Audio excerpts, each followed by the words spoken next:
बजाऊ खैजेडी हरे राम बजाऊ खैजेडी हरे राम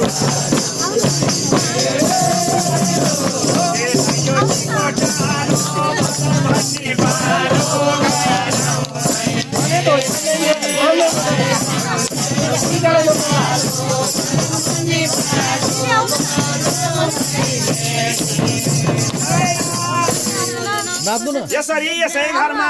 हाम्रा हजुरबुवा लगायत हाम्रा भाइ बहिनी सम्पूर्ण इष्टमित्र दाजुभाइहरूलाई नारायण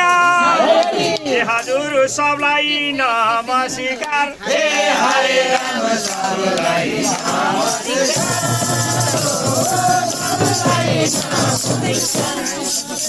राम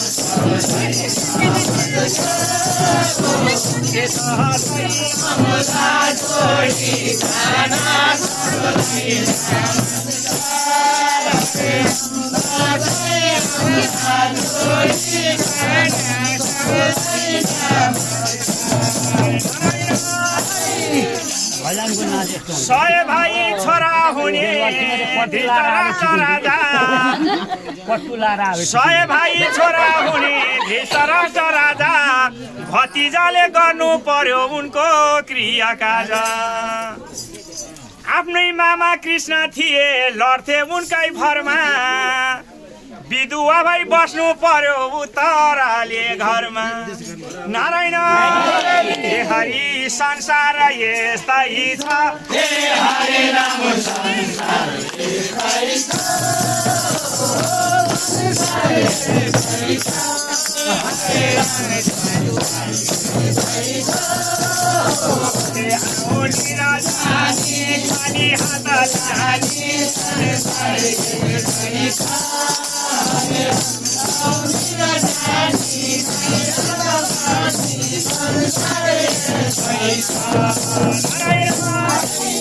मेरो मेरो भन्छौ हामी मेरो छैन केही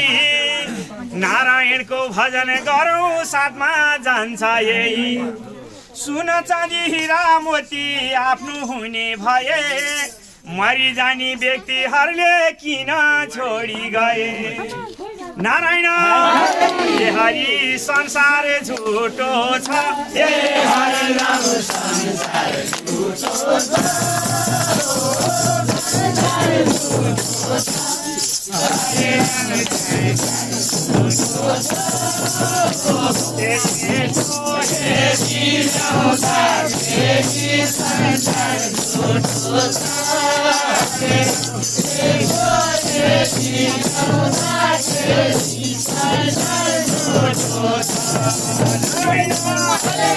यो संसार विचित्रको छ हामीले मेरो मेरो भन्छौँ मेरो केही पनि छैन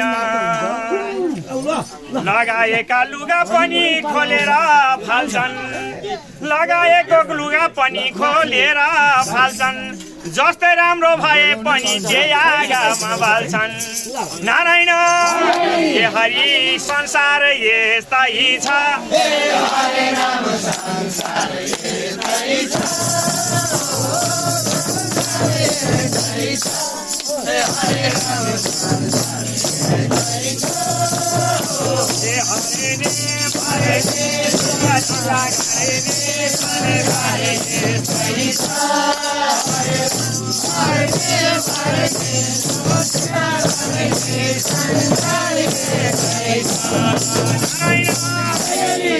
यसै घरका आदरणीय हजुरबुवाको अगाडि मैले धर्मको कुरा भन्नु भनेको सूर्यको अगाडि बत्ती बाल्नु समान भयो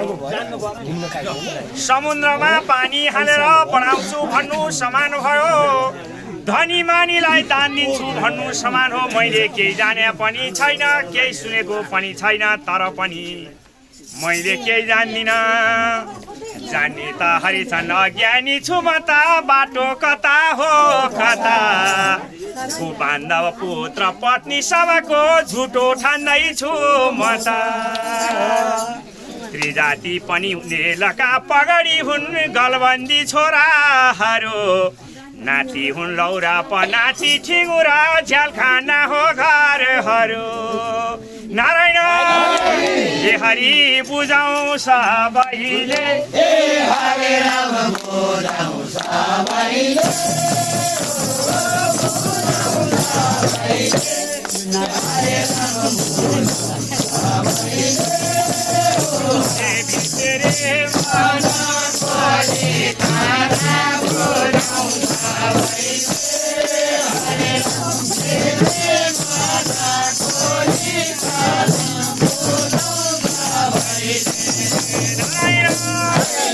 जगतका मालिक भगवान श्री कृष्ण पनि धाम जानुभयो संसारै छोड्नु भयो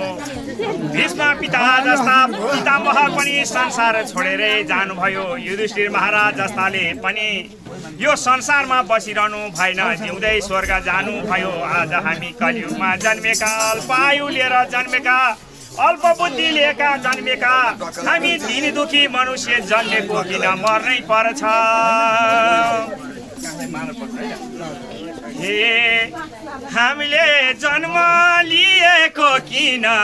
रामको भजन गर्नलाई दिन दिन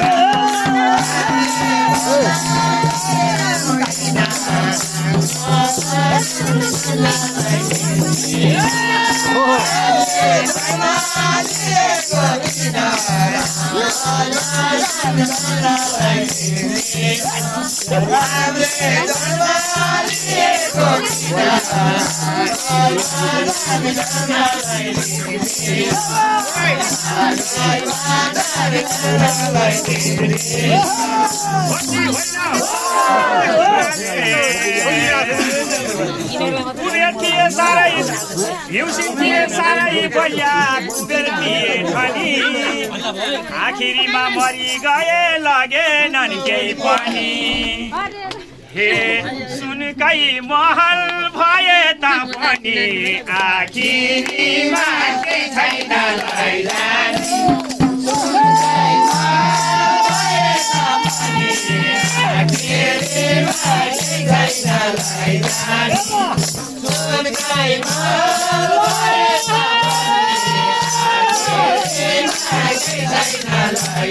भट्टाउनु परेन